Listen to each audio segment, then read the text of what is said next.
my name's Anastasia and I'm here with Michelle. Hi guys. I got a couple of questions about IB and A-level, so we're going to be responding to that. Right now I'm in the same diploma as Anastasia, so studying English and French law. But before I used to study in an international school in Lyon, in France. I did IB, so that's the main reason I'm here. And I did A-levels, the international ones, in Morocco and Azerbaijan. We both ended up in the same program, yeah, but we both true. did very different things. It's a good comparison, like both our insights would be a good thing to share. So we're going to be responding to your questions.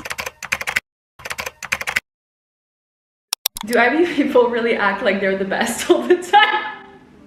You know, it's actually really interesting, but I think kind of. Because in my school we had the French section and the IB section, and we wouldn't compare ourselves, but we were like, we're really good anyways. And also people like our teachers would really pump us up. So for me, I guess because I was in an international school that only did A-levels, for us it was more the norm, so they wouldn't hype us up at all. I think they would more hype us up depending on the subject you would do. Right. So for example, when you had to choose between English language and English literature, when I picked lit, they were like, oh my god, you're so smart. We have those same, like, not stereotypes because it's kind of true, but like if you took physics, you're like, wow, she's really smart. Yeah, I could never take physics. Ew. Dude, me neither. Or like higher level maths. So actually, what HLs and SLs did you pick? So I took bio, Spanish, and English Lit HL. Okay. And I took psychology, history, and math applications. It used to be studies, but they like reformed it. Honestly, I got a 7. I was really happy. I was like, you know what, I'll be a studies kid. It's okay if you're a studies kid, don't worry. Your worth is appreciated. For A-levels, you do IGCSEs. I did IGCSEs. Oh, cool. Okay. That really shows you how A-levels are supposed to be. So I guess for you it was a bit different because like it was very different to IB. And then you pick 3 A-levels. Sometimes you pick 4 and then you drop 1. Or you just pick 3. I picked 4 with maths in it and then I dropped it. You dropped it? And then I was like, I mean, you're studying law now. So. I knew what I wanted to apply for, so I was like, it's not going to help me, and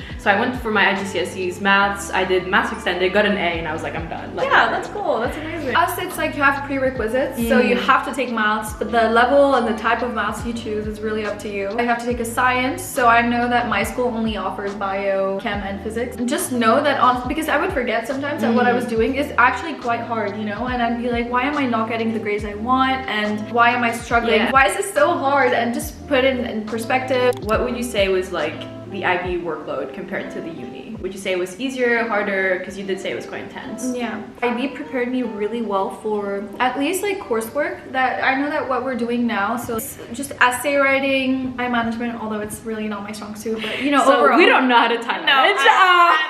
But it does prepare you, you know, in a way. So yeah, especially essay writing and like just even referencing and all those things that you have to learn like on the go when you get to uni. We already dealt with that in IB, so that was really good. And I think that the UK system really resembles like the way IB is structured. I know that, for example, the French system is not the same at all. Like, it was so different. It was completely different.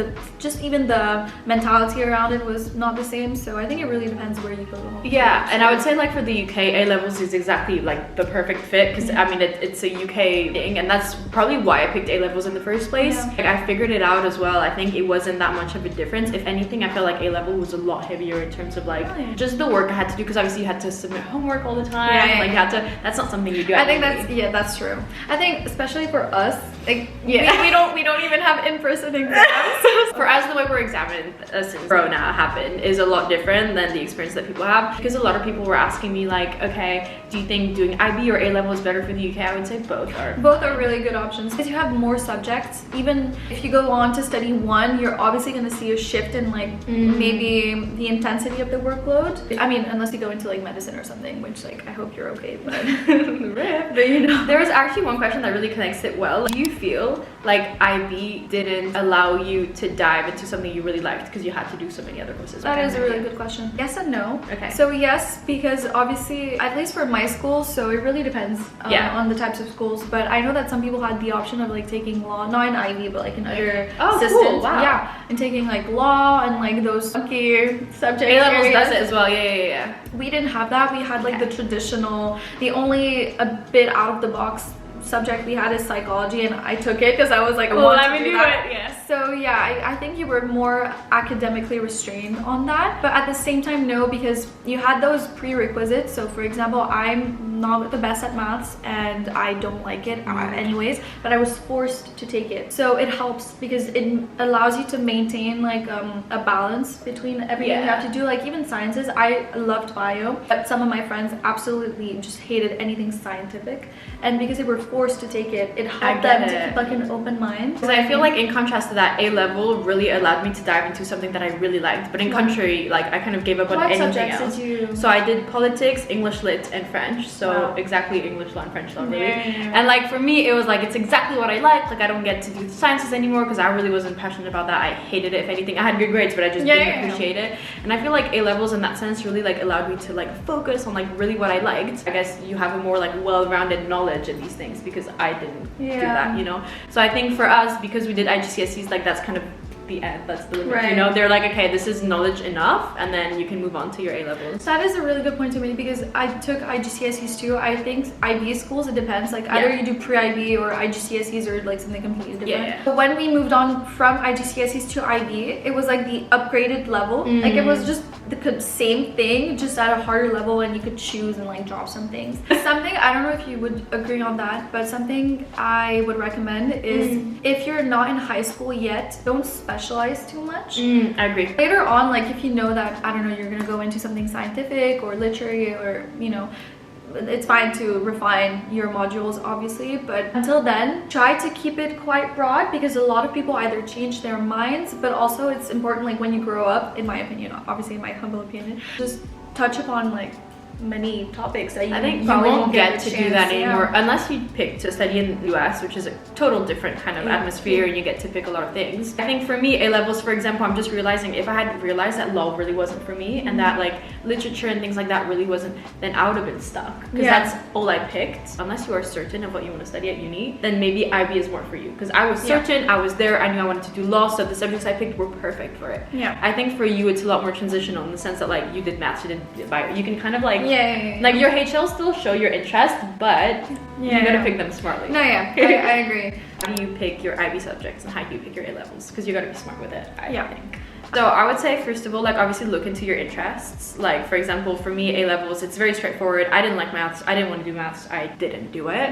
I think that also you gotta be smart in the sense that like if you want to study medicine, for example, there are like prerequisites to even apply. I think you need to have chem or like physics in there. You gotta think about that, because like I had friends that like realized later on they wanted to do medicine and it was too late for them to pick anything. And then I would also say, obviously, if you know that like there are two subjects that are really tough that you are doing, maybe pick something easier as a third one. So something you mentioned, super important, if you have a broad idea of what you would be interested in, look at uni requirements. When you're getting into like A levels or IB, you might think that it's a bit early, or you know, it's not, like, get it together. Trust, it's not like no pressure, but like just keep it in mind, because if you're interested, especially for subjects like medicine, engineering, anything scientific really, you'll have prerequisites that you'll have to meet. Otherwise it's really complicated. Sometimes it's nearly impossible to like get in those courses if you haven't selected the right subjects, and for IB at the right level. So for example, you can't do a mechanical engineering, for example, if you haven't chosen maths, analysis, and physics higher level. Before studying law, I was like, maybe I'll do psychology, you know? And I mean, I could, but there was like an area of psychology I wouldn't have been able to do because I didn't choose chem, for example. You know? I would just say, obviously, like a good starting point is just to pick things that you want to do and not that your parents want you to do. That's a really good point. So in IB, we have all these combinations of things that could basically not reward your diploma. So for example, I don't know if you've heard of the extended essay. Oh yeah, and the TOK and all that. Yeah, so that combination, if you get an E, you don't get your diploma. And I think before, I'm not sure if it's still the case, but if the sum of all your higher level topic grades does not amount to 12 or more, you don't get your diploma. So just like think about that, you know, like it's something to still have in mind. I think one of the questions was like actually how international are both programs, and I would say A level is a lot more British based. Like all my teachers were from the UK, most of them at least, more of a like British vibe, which is something that like fits me a lot more than like the international vibe maybe from IB, where I was more like, this is me, but I think the UK one just attracted me more. Plus I think for you it was more Oh yeah, for me it was, I could choose if I wanted to go into IGCSEs, which logically led to IB later on, or just follow the French system, and I was like, I'm out. I'm done, guys. Yeah. If you're really into open-minded thinking, so not talking about like your opinions or everything, but just being left to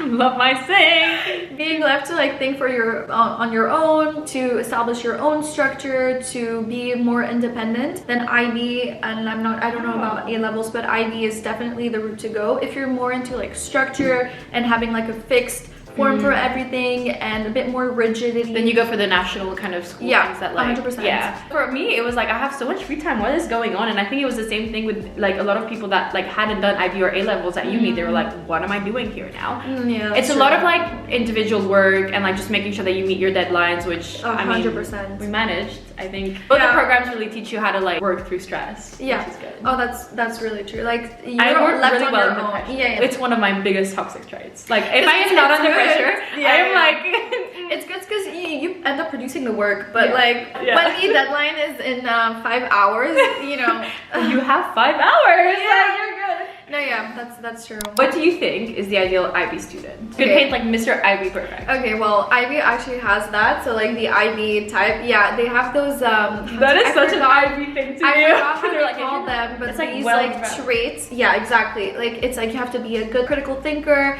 an inquirer. Like they have all these adjectives that you're supposed to be as an IB student. No, it's also an IB. Something I haven't mentioned before. You have to do something called CAS. You combine creativity, activity, and service. So CAS. Look, in all honesty, most of my CAS was a bit of, you know, it was embellished. It was, you know, but I think you just need to understand, starting from IB and A levels, that you need to embellish things. Yeah. Like you gotta sell yourself in that sense. Like, so you have to like always produce creativity projects. So yeah, in that sense, you have to take part and engage in many aspects. But of I society. think that part from IB, in my opinion, like I'm a very high like A levels advocate, but I think IB wins in that sense. It forces you to really go out your comfort zone and make you do things. For me, like I could literally focus on my subject and be done.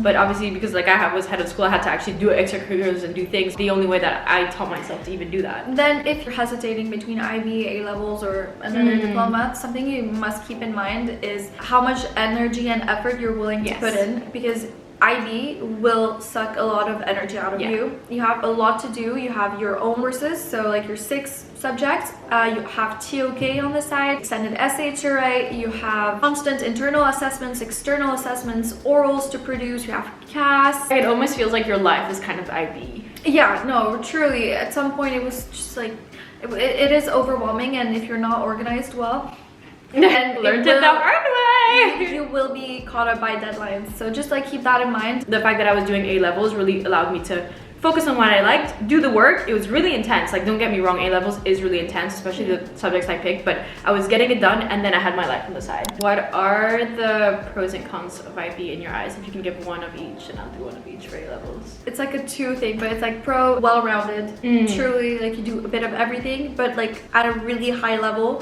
So it's not like you're doing, like I'm doing a bit of science. No, it's like you're doing it. Like if you chose it, then you will be doing it, trust me. And it prepares you for uni super well. Like I don't regret doing it. Con, time and energy consuming. Compared to other diplomas I have seen, truly spent so much of my time and energy just doing IB stuff. For A levels, I would say it allows you to like dive into something that you like and doesn't really force you to do other things. Like when you know in that sense. So I was very happy. And then in terms of con, if you're uncertain, then it forces you to pick no matter what. And I feel like you kind of might be stuck, which I didn't feel that, but I feel like it's a big con to take into consideration if you're doing it. Last question, do you think that you would have picked IB if you had to redo it all over again?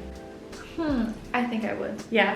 Look, you made it where you wanted to make it. Yeah. No, honestly, I think it taught me so much. Truly, it was time consuming and energy consuming, and sometimes it was draining, stressful, all of that. But honestly, it preps you super well for uni and also just for life, because it forces you to be disciplined and it forces you to interact with other cultures and other ways of thinking, and it forces you also to just act on your own. I don't mean to romanticize IB, truly. I just wanted to come across as like it has its really good points, and will also hire you at some point. I think it's the same for all programs. I would 100% do it again. I think I would have managed the IB. I just feel like for me as a person, I'm very glad I did international A levels. I feel like it was exactly what I needed to really focus on what I wanted. It just convinced me to even do law even more. So I'm very happy about that. Thank you for being on. Thank you for having me. I just want to do a little shout out to someone from Queen Mary that opened a website to help out IB students. It's called